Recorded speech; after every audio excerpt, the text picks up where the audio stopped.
러시아의 문호 톨스토이는 그의 인생에서 몇 차례 발전과 성장이 있었습니다. 첫 번째, 그는 고향에서 농업 경영과 농노 계몽 운동을 통해서 농부들에게 힘과 용기를 주는 그런 일을 했습니다. 그러나 사실 자기의 뜻같이 그렇게 되지 않았습니다. 실패를 했습니다. 그러나 톨스토이는 포기하지 않고 다시 자기 발전을 위해서 노력을 했습니다.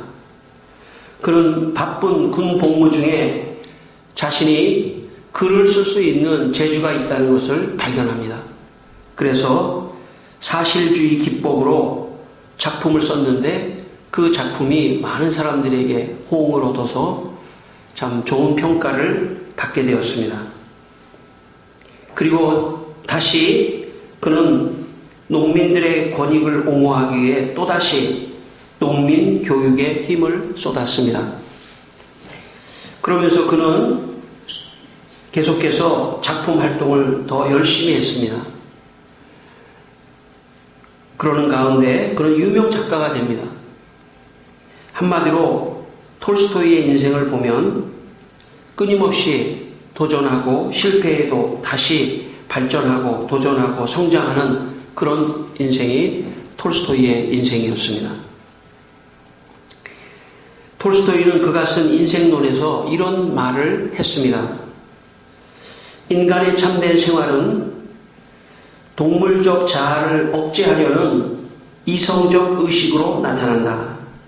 따라서 동물적 자아가 욕구하는 개인적 행복을 버렸을 때 비로소 인간의 참된 생활은 시작된다. 그리고 사람이 동물적 개인의 행복을 버리는 것은 내면에서 이성적인 의식이 눈을 뜰 때이다. 그렇게 말을 했습니다. 한마디로 요약을 한다면 톨스토이는 참된 생활은 동물적 자아의 욕구를 버리고 이성적 의식에 눈을 뜰 때 인간은 행복하게 된다. 이렇게 말을 했습니다. 여러분, 우리 인생은 점점 시간이 가면 갈수록 발전해야 합니다. 동물적 욕구에서 이성적 의식으로 바뀌어야 합니다. 이성적 의식을 넘어서서 영적인 의식, 영적인 사람으로 변화되어야 하는 것입니다.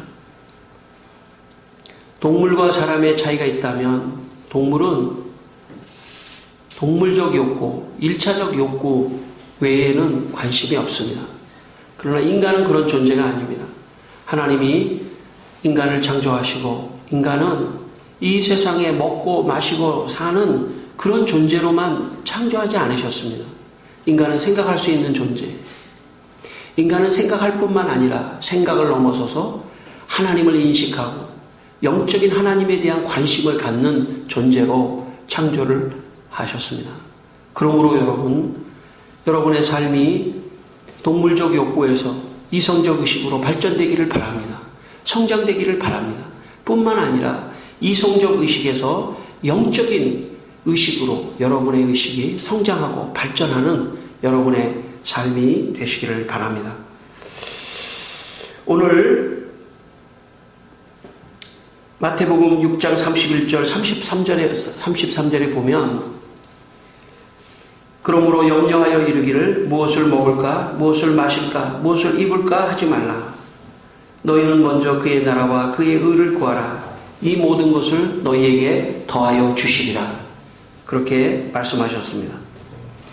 동물적 욕구와 동물적 자아로 살아가는 사람들은 늘 염려하면서 무엇을 먹을까 무엇을 마실까 무엇을 입을까만을 생각합니다. 온통 어렸을 때만이 그렇게 하는 게 아니라 나이가 먹어도 죽는 순간까지 무엇을 먹을까 무엇을 마실까 무엇을 입을까를 내가 염려하며 내가 걱정을 하는 그런 삶은 동물적 자아의 삶입니다. 인간은 그런 존재가 아닙니다. 순서를 바꿔야 합니다.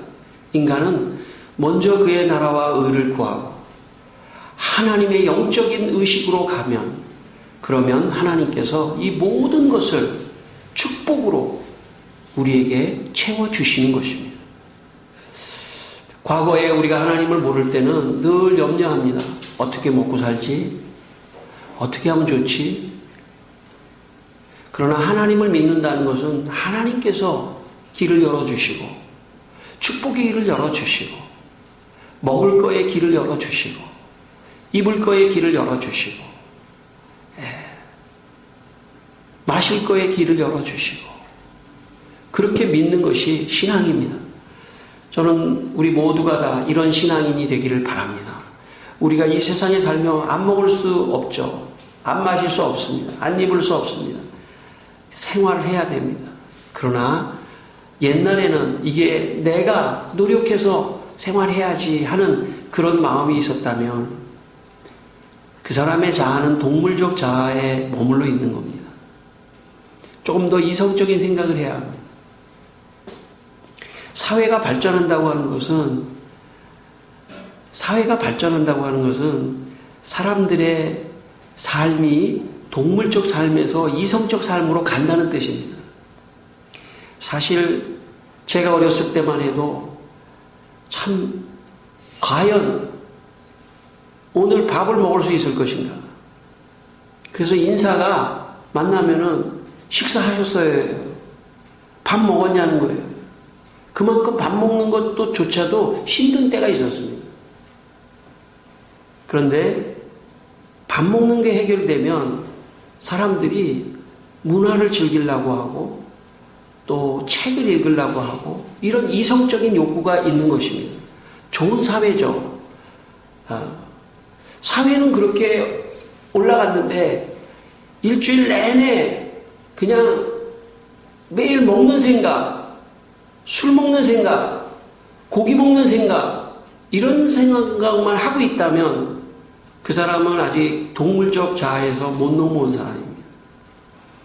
책방에 가서 책도 한번 만져보고, 요즘에는요 이 지역의 도서관도 잘 돼 있습니다.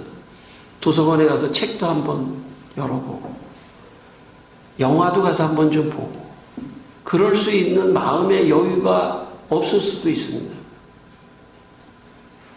일이 바쁘기 때문에 그렇게 되는 것이 아닙니다. 그 사람의 의식 자체가 이성적 의식으로 넘어가지 않는 것입니다. 거기서 더 넘어가야 합니다. 하나님을 찾아야 됩니다. 인생은 어디서부터 와서 어디로 가는 것인가? 여러분, 인생은 다 죽습니다. 어느 순간에. 인생은 어디서부터 와서 어디로 가는가? 이 나머지의 내 인생을 과연 이렇게 쓰고 갈 것인가? 인생을 고민하고 생각하고, 그러면서 점점 하나님을 향해서 그의 의식이 발전되고 변화되어야 됩니다. 나만을 위해서 살아야 되는 것인가? 아니다. 이웃을 위해서 살아야 된다. 주의 말씀대로 이웃을 위해서 살고 하나님을 위해서 살고 하는 이 의식의 확장이 있어야 합니다. 저는 신앙은 바로 이 의식의 확장입니다. 여러분의 의식이 저는 확장돼서 이제부터 삶의 방식을 바꾸게 되시기를 바랍니다. 먼저 그의 나라와 의를 구하십시오. 그러면 이 모든 것을 하나님이 아시고 더해 주십니다. 그래서 내가 오늘 과거에 먹던 모든 것도 하나님이 더해 주신 거구나, 그렇게 생각하며 하나님을 찾고 예배하고 하나님께 감사하고 그리고 다시 열심히 살아가는 것입니다. 저는 여러분의 삶에 이런 축복이 있기를 바랍니다. 오늘 성경 말씀에 4사람의 젊은 청년들이 나옵니다. 오늘 16절에 보면 시몬과 그의 형제 안드레, 19절에 야고보와 요한입니다. 예수님께서 갈릴리 해변을 지나가실 때 그 4명의 어부 청년들은 그물을 던지고 고기를 잡고 있었습니다. 또 그물을 깁고 있었습니다. 그런데 주님께서 그 4명의 어부 청년들에게 이렇게 말했습니다. 나를 따라오너라. 나를 따라오너라. 그때 이 4명의 청년들이 그물을 버려두고 주님을 따랐다는 그런 말씀입니다. 일제강점기 저희 이북에는 정주에 오산학교라고 하는 유명한 민족학교가 있었습니다. 남강 이수근 선생이 세운 학교입니다. 남강 이수근 선생은 가난한 농촌에서 태어났습니다. 그는 가난하여 도자기 공장을 하는 그 공장 주인 집에서 머슴으로 살면서 그는 자랐습니다. 그러나 이 남강 이수근 선생은 도자기 굽는 그 머슴으로 있으면서 밤에 짬을 내서 그 주인집, 쉽게 말하면 선생, 비서에게 찾아갔습니다. 선생님, 나한테 글을 좀 제가 배울 수 없겠습니까? 보니까 기특해서 그 이수근에게 글을 가르쳐 줍니다. 얼마나 열심히 외우고 또 열심히 글을 배우고, 옛날에는 종이가 없었기 때문에 길을 지나가면서 뭐 누가 버린 조그만 무슨 신문 쪼가리 같은 거, 그런 데다가 그걸 모아가지고 무슨 종이 이런 걸 좀 주워가지고 거기다가 써가면서 열심히 했습니다. 자기 발전을 위해서. 주인이 가만히 보니까 참 열심히 있다. 그렇게 해서 주인이 야, 내가 도자기를 너한테 조금 줄 테니까 네가 나가서 행상을 하면서 팔으라. 그리고 얼마는 나한테 내고 그 이웃 남은 거 얼마는 네가 판 거 네가 가져라고 그랬습니다. 남강 이수근 선생이 좋은 기회를 만나 열심히 했습니다. 열심히 했습니다. 그래서 남강 이수근 선생은 40대 무렵에 상당한 부자가 되었습니다. 이때 남강 이수근 선생은 돈을 열심히 벌어 떵떵거리며 살자 하는 생각밖에 없었습니다. 그는 이제 나는 됐다. 나는 이제 성공했다. 그렇게 생각했습니다. 그러던 어느 날 미국에서 돌아온 도산 안창호 선생이 강연을 한다는 소식을 듣게 돼서 다른 친구들과 함께 그 강연에 참석하게 됩니다. 그때 도산 안창호 선생이 이렇게 말합니다. 지금 대한제국, 그때 당시엔 대한제국이 운명이 참 이제 바람 앞에 등불입니다. 우리는 이제 나라가 망할지도 모릅니다. 이제 이 일을 극복하는 길은 학교를 세우고 공장을 세우는 일밖에 없습니다. 그래서 인재를 키워내고 경제적인 부를 가져오는 것만이 나라를 구하는 유일한 길입니다. 남강 이수근은 그 말을 듣고 깨달았습니다. 자기는 지금 동물적 욕구의 삶을 사는 것을 인생의 목표로 생각했었는데 나라를 생각하고 그의 의식이 깨졌습니다. 그래서 그가 학교를 세워야 되겠다. 자기가 번 돈으로 학교를 세우고 공장을 세워야 되겠다 생각하고 있었습니다. 그때 그러던 어느 날 어떤 전도인이 지나가다가 남강 이수근 선생에게 찾아갔습니다. 그리고 이렇게 말했습니다.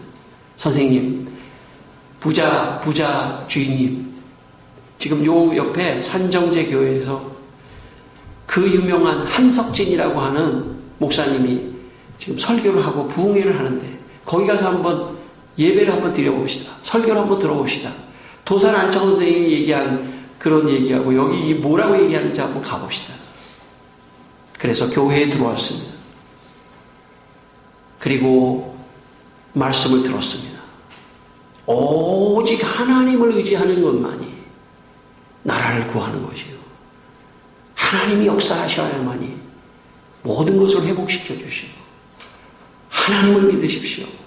이때 남강 이수근 선생의 마음속에 하나님을 믿어야겠다. 그리고 그 순간 남강 이수근 선생은 하나님을 믿습니다.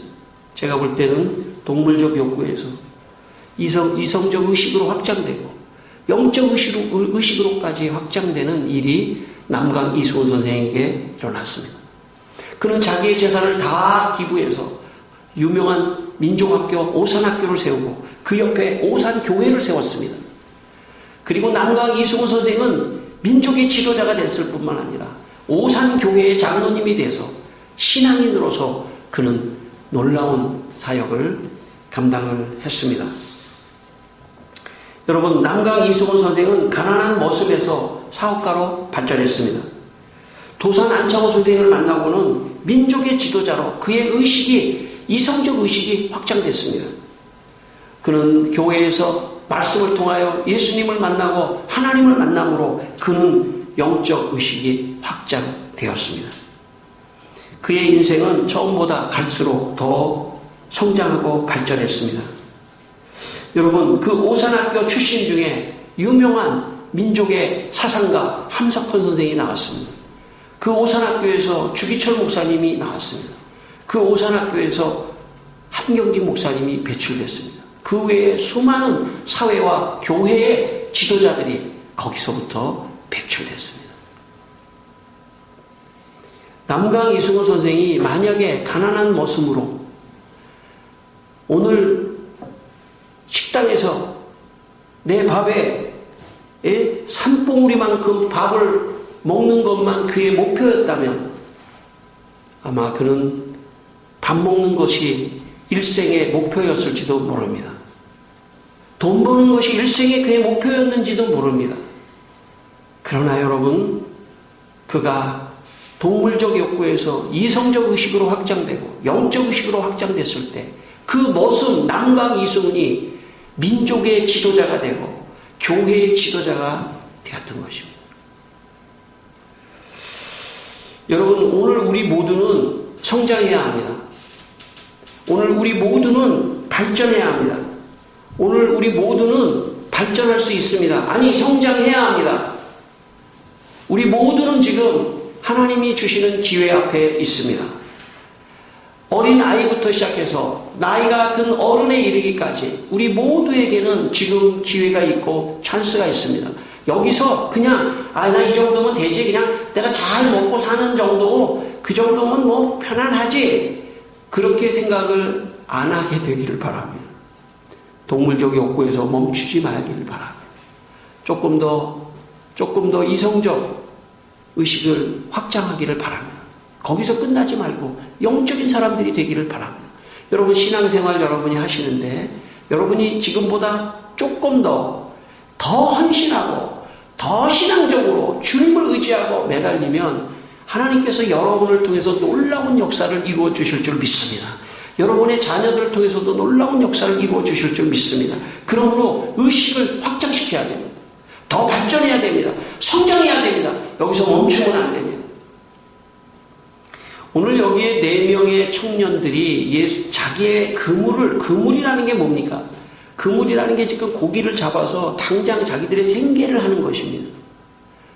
그물을 버렸다라고 하는 건 또 여기 19절 이하에 보면 세베대의 아들, 세베대 20절에 보면 또 부르시니 그 아버지 세베대를 품꾼들과 함께 배에 버려두고 예수를 따라가니라.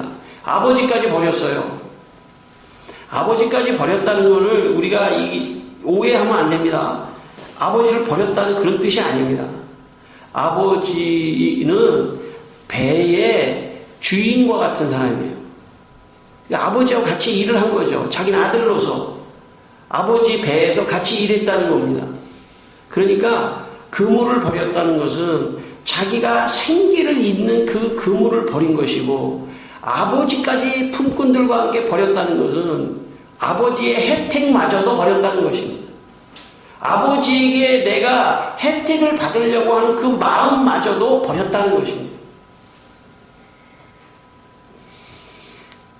여러분, 세상에 살면서 있죠, 부모가 부자면 그 자식이 잘 될 가능성이 조금 없을 가능성도 있어요. 늘 그 부모가 나한테 물려주겠지. 심지어 언제 돌아가시나. 예? 열심히 안 살 가능성도 많습니다.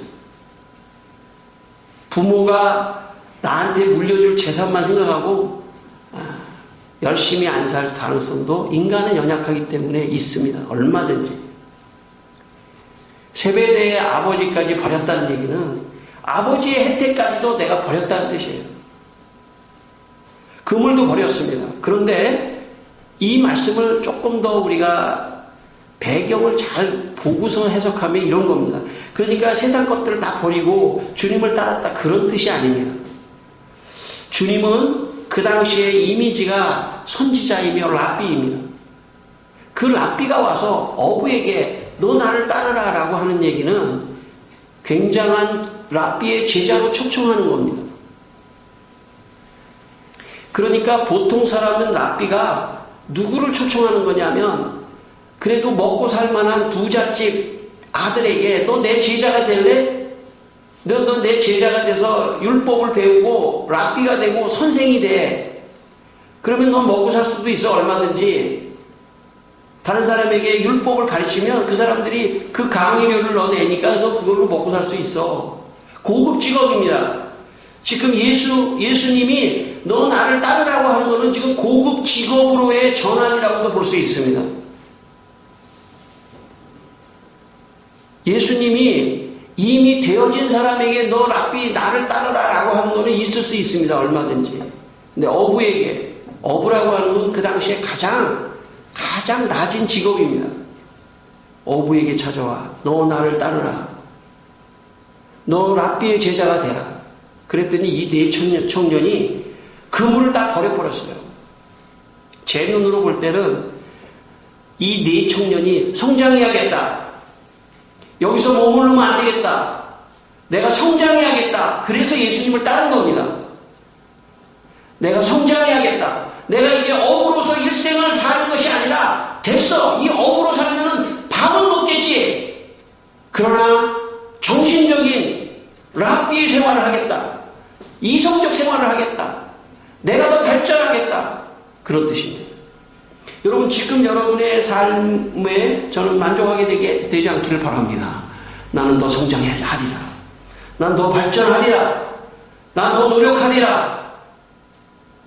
오늘 이 네 청년이 예수를 따른 것은 지금까지 이 네 청년이 그냥 그물을 다 버려버리고 그냥 뭐 생계가 없이 그런 것이 아닙니다. 내가 예수를 따르면 더 생존할 수 있고 더 생계를 유지할 수 있고 더 갈 수 있다고 하는 그런 현실적인 선택이라고도 볼 수가 있습니다.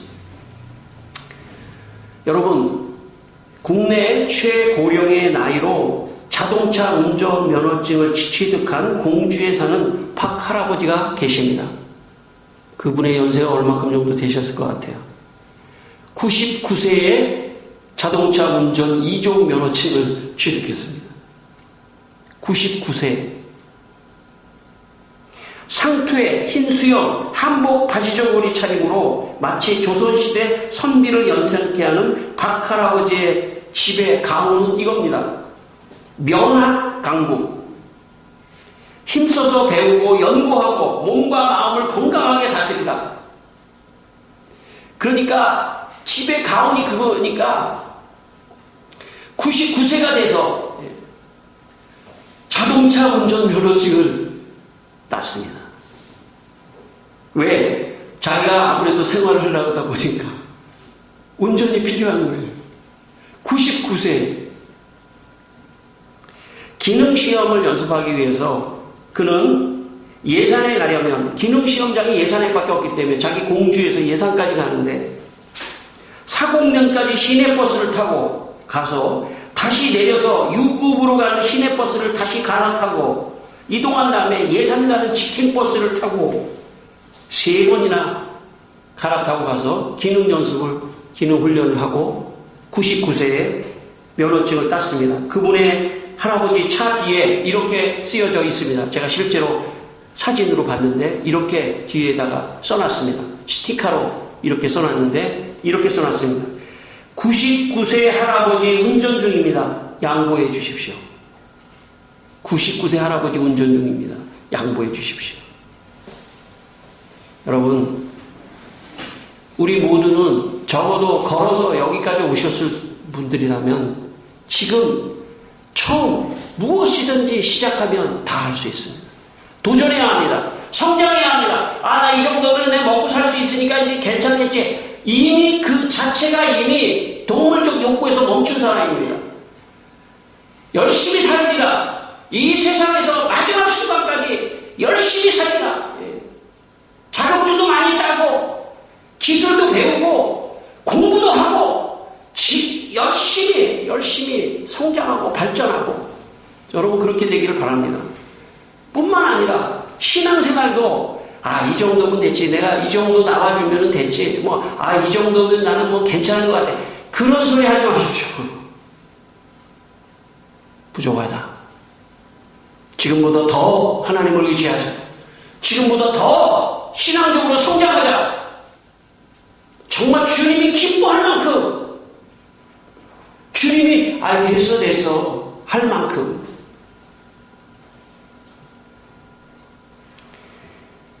부모가 볼 때 자식이 야, 너 공부 좀 해라. 이건 아직 동물적 욕구에 사는 사람이에요. 야, 이제 그만해. 야, 그만 잠 좀 자라. 하나님이 우리를 보실 때도 신앙 됐어, 너. 그만 됐어. 하나님이 보실 때 감동할 정도. 됐어. 그 정도 하나님을 잘 믿으십시다. 그러면 먹고 살고 하는 문제는 아무 문제가 아니에요. 때로 먹을 것이 없을 때에도 하나님은 그걸 보고 계십니다. 하나님이 우셔요. 여러분이 안 되고 뭔가 안 풀리고 먹을 게 없어서 참 하나님 앞에 있는 여러분을 보면서 하나님이 울어요. 그렇지만 하나님이 볼 때 그가 하나님 괜찮습니다. 오히려 하나님을 위로하고 내 하나님 더 잘 믿을 거예요. 그러면 하나님이 다 보고 계시다가 그래 내가 너를 축복하리라. 그게 하나님입니다. 여러분 그만큼 여러분의 신앙이 하나님과 친밀한 그런 분들이 되시기를 바랍니다. 여기에 4명의 사람들은 1차적으로 그물을 버리고 예수님 랍비의 제자가 되면 그물을 던지는 것보다는 훨씬 더 발전해서 세상적으로 보면 조금 더 좋은 직업의 선택을 한 것인 줄 알고 예수님을 따랐습니다. 그런데 이게 웬일입니까? 예수님을 따랐는데 예수님은 그런 평범한 랍비가 아니었습니다. 예수님은 메시아며 하나님이며 이 세상을 구원하러 오신 구원자라는 것을 가까이 가서 보니까 알게 됐습니다. 그리고 예수님의 관심은 다른 것이 아니라 죽어가는 영혼들을 구원하는 랍비 중에 랍비와 최고의 랍비라는 것을 알게 됐습니다. 그들은 이제 랍비의 제자가 돼서 어부보다 조금 더 잘 먹고 잘 살 수 있지 않을까 하는 그 생각을 완전히 넘어서 버리고 인생이 중요한 것이 내가 조금 더 잘 먹고 잘 사는 것이 아니라 사람의 영혼을 구원하는 것이구나. 지옥으로 떨어지는 사람의 영혼을 구원해주는 이 일이야말로 최고의 직업이구나 하는 것을 이 제자들이 깨달았던 것입니다. 여러분의 직업은 무엇입니까? 여러분의 직업은 무엇입니까? 여러분이 발전과 성장을 위해서 노력하는 그것이 여러분의 본 직업은 아닙니다. 여러분, 우리 모두의 직업은 한 영혼을 구원하는 일입니다. 오늘 주님께서 17절 말씀에 내가 너희로 사람 낚는 어부가 되게 하리라 말씀하셨습니다. 여기 사람 낚는 어부라고 하는 것은 죽어가는 영혼을 지옥으로 가는 영혼을 낚아서 천국으로 보내는 그 일을 하게 하겠다는 것입니다. 제자들은 이게 처음에는 무슨 말인지 몰랐습니다. 그러나 시간이 지나면서 인생의 가장 보람되고 의미 있는 일은 사람을 낚는 거구나. 죽어가는 영혼을 구원하는 것이 가장 의미 있는 일이구나. 저는 여러분의 마음속에 하나님, 제가 잘 되는 것은 영혼을 구원하기 위해서입니다. 그리고 저의 직업은 영혼을 구원하는 게 제 본 직업입니다. 나머지는 수단입니다. 만약에 여러분이 그런 고백을 하신다면 여러분의 수단도 하나님이 많이 축복하실 거예요. 왜? 여러분이 축복을 받아야 영혼을 구원하기 때문에. 교회는 어떤 곳입니까? 교회는 우리 모두가 다 힘을 합쳐서 영혼을 구원하는 장소입니다. 여러분, 우리 모두는 지금 여기에서 나 그냥 혼자 예배 드리러 왔지, 그 정도가 아니라 이 공간을 통해서 사람을 데리고 오고, 어디 공간이 있어야 데리고 오죠. 소개하고.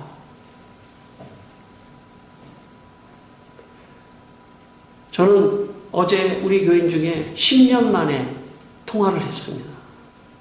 그동안에 전화번호가 바뀌어가지고 제가 연락을 해도 이게 결번이 됐는데 전화번호를 제가 알게 돼서 10년 만에 통화를 했습니다. 그리고 창문교회는 기다리고 있습니다. 바로 그 자리에서 언제든지 오십시오. 아마 오실 거예요. 한 영혼을 구원하는 것이 우리의 최대의 목표입니다. 먹고 사는 거가 하나님이 책임져 주셔요. 여러분의 의식이 영적인 의식으로까지 변화되기를 바랍니다. 그리고 우리 창문교회를 주신 하나님을 찬양하고 이곳에 한 영혼이라도 더 구원받아 올 수 있도록 그게 우리의 본업이 되기를 바랍니다. 나머지는 하나님이 채워주셔요. 저는 어려서 장래의 꿈이 매일 점심때 짜장면을 사 먹는 것이 저의 꿈이었습니다. 쉽게 말하면 어릴 적에 꿈이 없었다는 뜻이죠. 무슨 매일 점심때 짜장면을 사 먹는 것이 꿈이겠습니까? 꿈이 없었다는 뜻이죠. 그러나 제가 예수님을 만나고 너무 마음이 기쁘고 한 영혼이라도 더 구원하면 얼마나 좋을까. 그리고 저는 예수님을 믿고 목사가 되었습니다. 목사가 된 다음에 사람들 앞에서 설교를 하고 가르치는 것이 너무 멋있어 보였습니다. 그러나 이것은 짜장면을 사 먹는 것보다는 조금 발전된 생각이지만 역시 미숙한 생각이었습니다. 제가 단독 목회를 개척을 하고 목회를 하면서 제 목표는 처음에 큰 목회를 하는 것이었습니다. 그러나 세월이 지나면서 이것 역시 주님의 생각과는 거리가 먼 철없는 생각이라고 생각이 들었습니다. 주님이 원하시는 목회는 그런 목회가 아니라 오늘도 지옥으로 달려가는 한 영혼을 구원하는 그런 사람을 낳는 목회를 해주기를 저에게 늘 말씀하셨습니다. 저는 아직도 철없는 생각을 하고 있는 철없는 목사입니다. 그렇지만 거기서 머물지는 않을 겁니다. 저는 주님의 마음, 한 영혼을 위해서, 한 영혼이 구원받게 하기 위해서, 한 영혼이 지옥으로 떨어지지 않고 한 영혼이 천국 가게 하기 위해서 저의 나머지 인생을 더 순수하게 주님을 따르는 사람으로 성장하려고 노력하려고 합니다. 여러분의 목표는 무엇입니까? 짜장면을 사 먹는 겁니까? 아니, 짜장면에서 더 발전해서 집을 마련하는 것입니까? 아니, 집을 마련하는 것보다 더 발전해서 사업에 성공하는 겁니까? 사업에 성공한 다음에 자녀들이 축복받는 겁니까?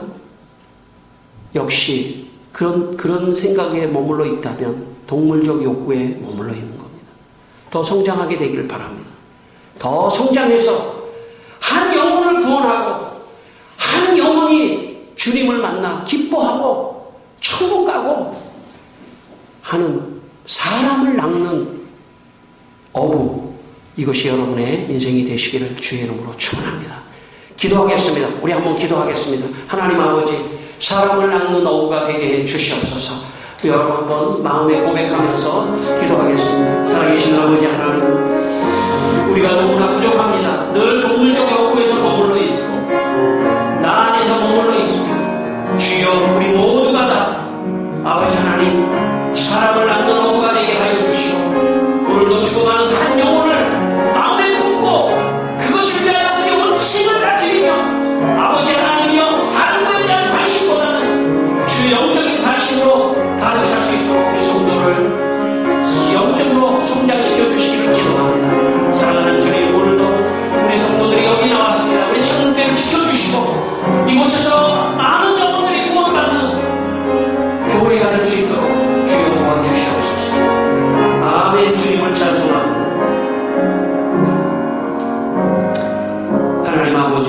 우리 성도들이 세상의 것들에 너무 집착하지 말고 세상의 것들을 버리고 영적으로 성장하고 발전하여 사람을 낳는 영적인 어부가 되게 하여 주시옵소서. 예수님의 이름으로 기도드리옵나이다. 아멘.